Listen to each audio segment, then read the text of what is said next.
Hello and welcome to CounterBalance, the show in which we debate hot Magic the Gathering topics. My name's Dave. And I'm Chris. And we have three fantastic topics for you this episode, right, Chris? Yeah, and they are dandy. So let's jump right into it because we have a lot to talk about. So, core sets, 2 years in, did Wizards make the right decision? I think they did. So core sets do an awful lot of things. Now that we're in the origins and post era of core sets anyway, that I think are really important. So core sets are often introductory products. They're not introductory products in the same way that they were pre-Magic Origins, when they were frankly a lot more boring, especially to established players. Now they, while they are still simpler mechanically than other major releases, they're not so simplistic, and they tend to be introductory, more along the lines of introducing us to characters, introducing us to card types, that kind of thing. I really do think that Wizards is finding a nice balance with these. The limited formats for M19 was fantastic. M20 looks really awesome. I haven't gotten a chance to take that one for a spin, so history may judge me poorly on that one, but I'm excited for it, and I'm excited for it in a way that I wasn't excited for limited formats in core sets previously. Like, oftentimes I would just sort of skip them unless there was a relevant event, that kind of thing. Core sets are also a really good opportunity to reprint staples that aren't going to break standard but might break your bank if they weren't reprinted. So we can look at like Crucible of Worlds and Scapeshift from M19 were great reprints. We've got the ley lines in M20, but they've also been a great place to explore new design space. And even in the ley line cycle, we're seeing that. Like, red ley lines have historically been pretty crummy. And we've got an interesting one now that might actually see some play. So I do think that core sets have been largely a success, particularly in the, rejuvenated format M19, M20, at least from my perspective. I'm happy to have them back. What do you think, Chris? Yeah, I think, I'm in, balance with you in regards to I'm glad that they're back. They're really good sets to have as far as a foundation of Magic. Also talking about the reprints that, we get, sort like you said, Crucible Worlds, the ley lines, and Grafdigger's Cage is in the new one. Yeah, I forgot about Cage. So I think there's a lot of great things that come out of doing core sets. So I'm really happy they're back. I do agree with the decision to bring them back. Where I sort of have a counter is I think they're not as good for new players as they used to be. I think they're a little bit more complex than they were previously. They're sort of going back to the way they were starting to go in the direction when they were starting Origins, right? Getting into those flip cards, doing some complex graveyard mechanics. So there's a lot of complexity within Core 2019 that in the past, core sets were primarily meant for newer players to get it involved with the game. That's true. Although I do think that it seems like M20 is finding a better balance with that. I agree that like flip cards is pushing it a little bit too far, but at the same time, like Planeswalkers have sort of become like the face cards for Magic the Gathering. I think it's important to be able to introduce those in an introductory product. Obviously, core sets aren't the only possible way to do it, but I really like the balance that we're striking in M20, and I think a lot of that has to do with the design space that's gotten opened up post-War of the Spark for non-mythic rare Planeswalkers. I like that quite a bit. Yeah, I think we're in balance. All right, our next topic for this episode, the M20 Mastery track.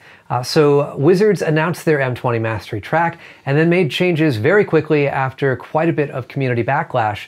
Did Wizards cave or did they iterate? Chris? Well, I think the short answer is iteration. Iteration, iteration, iteration. And the reason being is anytime you're developing a product, or anytime you're developing something, you're going to iterate on something. And, well, let's talk about this, the whole elephant in the room. Wizards just doesn't know how to communicate very well. And so I actually truly believe that this was something where Wizards threw something out and they weren't 100% sure how it was going to go. They felt like they had it tweaked out. They've talked about this in also in developer sort of streams previously, where they're just going to throw things out sometimes and see how the masses react. And I think that was this case. I think the Mastery track is a tremendous upgrade compared to the event system they had previously, and it's a complete separation. So basically, in short, I think it was an iteration. I'm really happy about it, and I'm glad that they reacted so quickly. Yeah, I'm in balance on this one. It was definitely iteration, and just to take it a little further, the only reason that we framed it the way that we framed it is because of the amount of backlash that, if you are hanging out in social media circles around the game, you've seen it almost certainly, and it's really, really frustrating to see things framed this way. Like, let's assume for a moment that Wizards of the Coast released their M20 Mastery track plans, assuming that this was like the be-all end-all. This is perfect. This is exactly how we're going to do it. The community then hated it, and they caved. Like, isn't that what we want? I mean, isn't the whole point of complaining about something in the first place in hopes that it will affect meaningful change, right? Like, it seems ridiculous to complain about a thing that we don't like and then to complain about the fact that the entity that has power over that thing we don't like changing it, and most likely for the better, right? That's crazy to me. To Chris's point, yeah, we've got ample evidence of Wizards not communicating all that effectively. I don't even think this was necessarily an example of that. I think I'm going to run a little counter to you there. This is like the sort of like an iteration of this nature. Like, you're not going to make a huge announcement in the way that the rollout would be. I think it was perfectly fine to handle it that way. And finally, we've seen this in Arena before. I mean, look at the original ladder system, which was a total mess. If you were playing beta at that time, it was like all the worst parts of the Hearthstone ladder made somehow worse. And Wizards reacted, and that was good. It was good then. I think it's good now. I think, too, if you think about even the beginning, the treasure chest, there was a lot of backlash about that. Again, Wizards even said during that time, they're tweaking it, they're working on it, and it took them a long time. But the point is they were working towards a resolution. And I think, I think, and again, I'm going to run a counter to your counter. See what I did there. But I do think, they truly just don't communicate when they're making any changes or anything. I actually attribute, even not just too long ago, MTGO went down. And they didn't communicate right away that it went down. Yeah. And people were bumped out of their drafts or couldn't get in, and nobody knew why. So, and they took off the service status from their website. So I think, again, it goes back to they just don't know how to communicate. All right, so now, after that hot debate, we're going to go to our last topic, and that's MCQ Atlanta. It's off the schedule. Players were refunded. Are MCQs done? So this is another one that we're responding to largely because of the way that folks on social media, on Reddit, wherever you're getting your Magic the Gathering news, there's lots of folks who are making sky is falling arguments, taking this even a step further, arguing about the future of paper Magic. And certainly there's some scary possibilities there. But this gets back to our previous conversation. Wizards is bad at communicating. It is, I think, too early to make such a blanket statement as MCQs are done. I think it's too early to make the statement that MCQ Atlanta is off.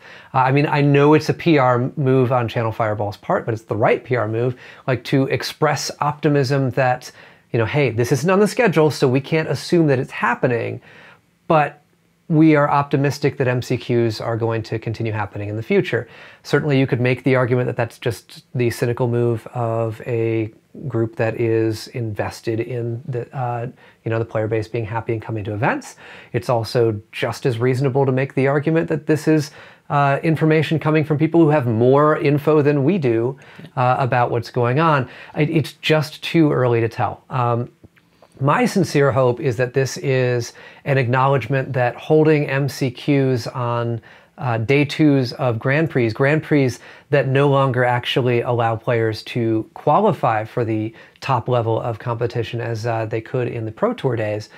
My hope is that Wizards is realizing that those events are sort of cheapening each other by competing for that space. I mean, we saw this even in the older Grand Prix era when players who were locked out of they were dead to top 8 or they were dead to cash, but were live to day 2, just wouldn't show up for day 2 and they'd sign up for the Pro Tour qualifier. Like during that, it was about a year and a half or so when those were happening, and my big pie in the sky hope is that we might go back to something resembling more the PTQ system prior to 2011.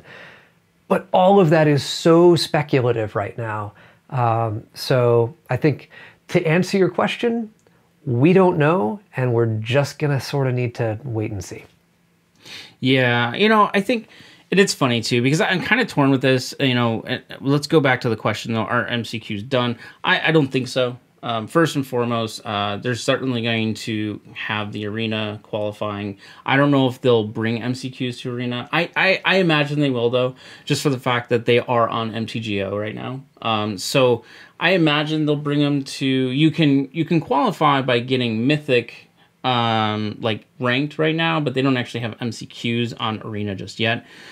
So some are speculating, oh, this means that they're going to bring them to arena and they're not going to do paper MCQs anymore. I don't know. I mean, it's possible. It's possible. Like, I'm optimistic, though, that I think what's happening is they're starting to rethink kind of how their setup is, how they're thinking about doing the different events. So I just really think that MCQs are not done, and I'm going to say they're not done. Yeah, and I think this feeds back into the whole, like, because Wizards isn't communicating what's going on, because like it's what is creating the space for this kind of speculation. Yeah. Like people who are prone to freaking out are going to freak out. People who are prone to thinking, oh, all of my dreams are going to come true, are going to dream big, and that's just a lot. That's a lot. That's a huge, terrifying range, right? But we're just not sure. Yeah, and not to go completely off topic, the last thing I'd say to that is because there's also this uncertainty of how to get into the MPL, folks are just really. I think there's that sort of angst of, what does this all mean? Yeah, the pump's already primed because of like this uncertainty layered upon other uncertainty. Yeah. So I think it's fair, but I don't think that MCQs are done on a paper sense. All right, so that is it for this episode of CounterBalance. We covered an awful lot. I think we had some good conversations, but we would like to continue the conversation with you. So sound off in the comments below. Tell us what you think about the topics we covered, about our reactions to them, and let's keep this thing going. So until next time, I'm Chris. And I'm Dave. And you just watched CounterBalance.